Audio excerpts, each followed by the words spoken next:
Halata naman na doon sa Albay ay maulan kasi hindi naman dito masyadong umulan, pero nagdagdag ng tubig tong kanal, kaya okay na.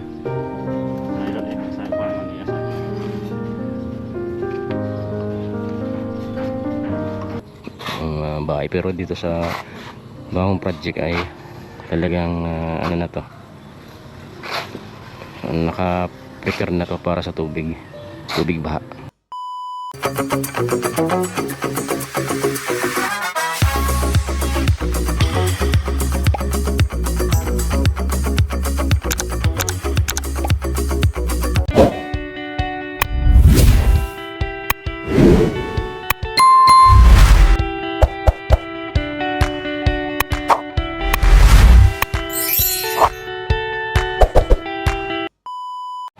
Okay na at magandang araw ulit. Yung araw na pagpapatuloy sa ginagawa nila Kuya Carpenter, at dumating na nga sila at sisimulan silang gumawa. Ayan po, at kukunan na muna natin sila ng video clip para may natin i-document natin yung ginagawa nila. Maganda naman yung araw ngayon, maliwalas yung kalangitan at walang nagbabadyang ulan. Yan.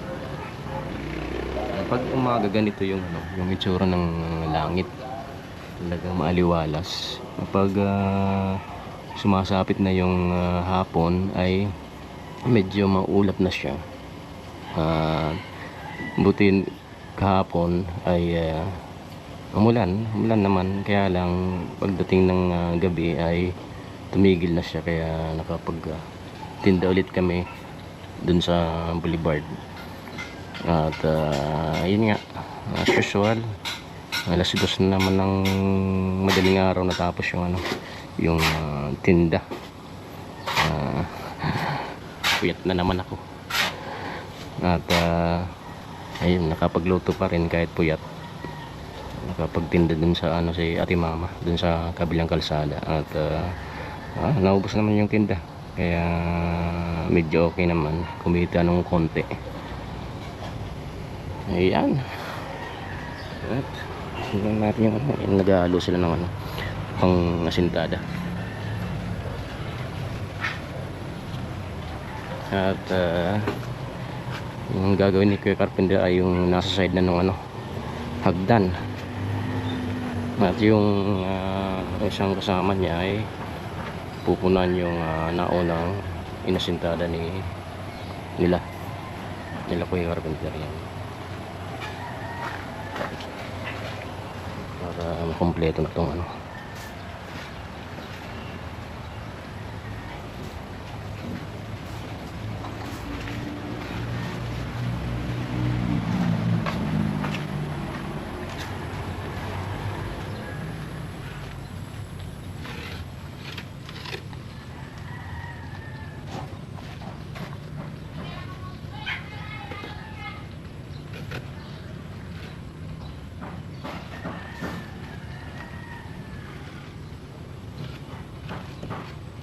Albay, mauran halata naman na doon sa Albay ay maulan kasi hindi naman dito masyadong umulan, pero nagdagdag ng tubig tong kanal. Dati wala tong tubig. Yan, meron na naman. Hindi makakot yung basura dito kasi may tubig pa.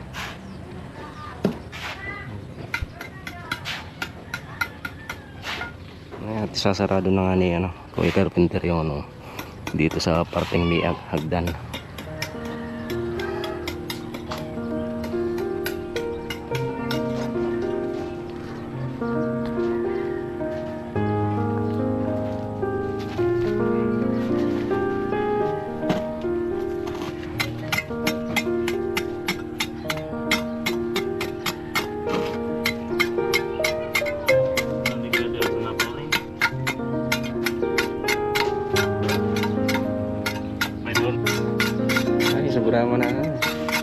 simento, sobra man.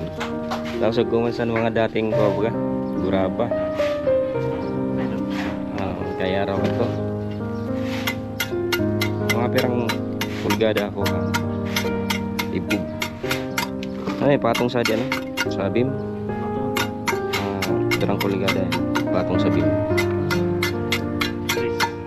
Fresh.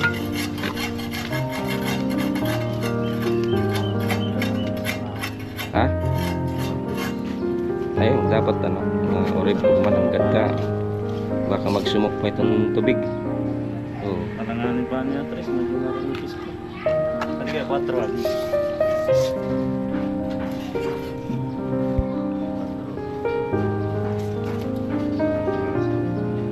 Sabagay, kung man bakal. Kaya, Tres na. okay na.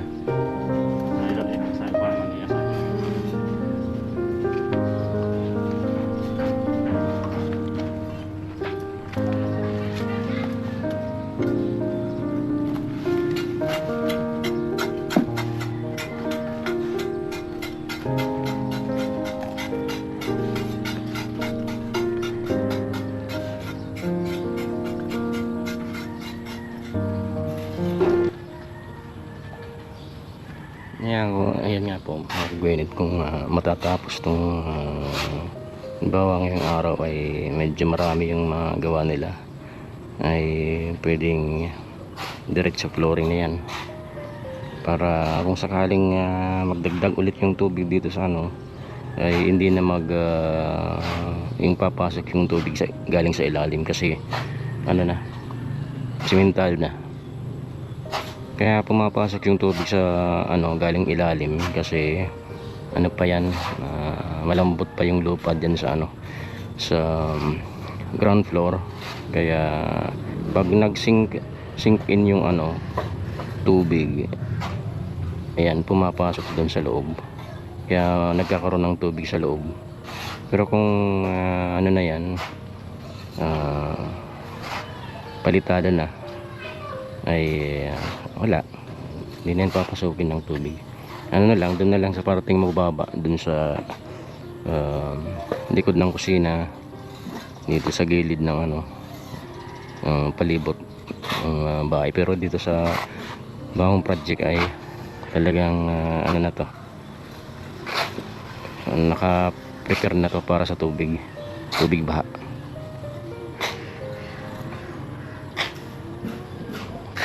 Yan, nababang na lang po mga Gwyneth kung ano yung mga susunod na mangyayari dito. Dodocument natin yan. At yan na muna po yung update natin mga Gwyneth. Sa akin babalik mamaya. A few moments later.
At yan nga po mga Gwyneth, tapos na po yung kalahating araw naman nila carpenter dito sa patuloy na paggawa sa bagong project sa harap ng bahay ni Gwen.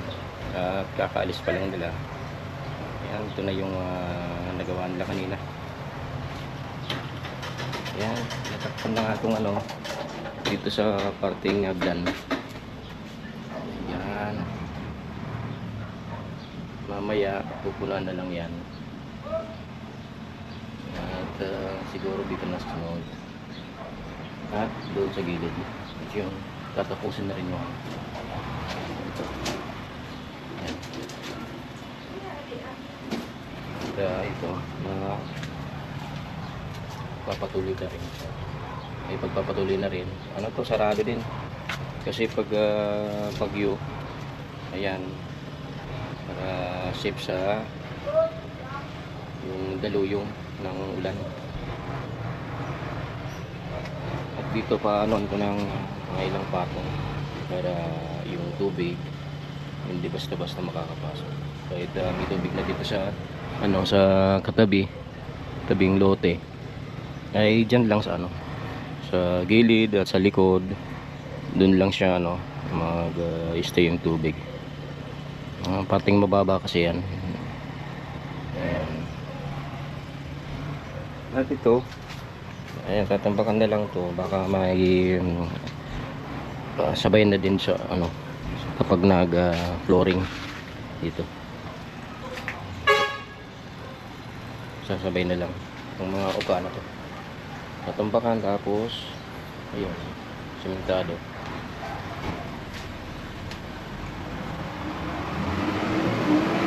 Yan.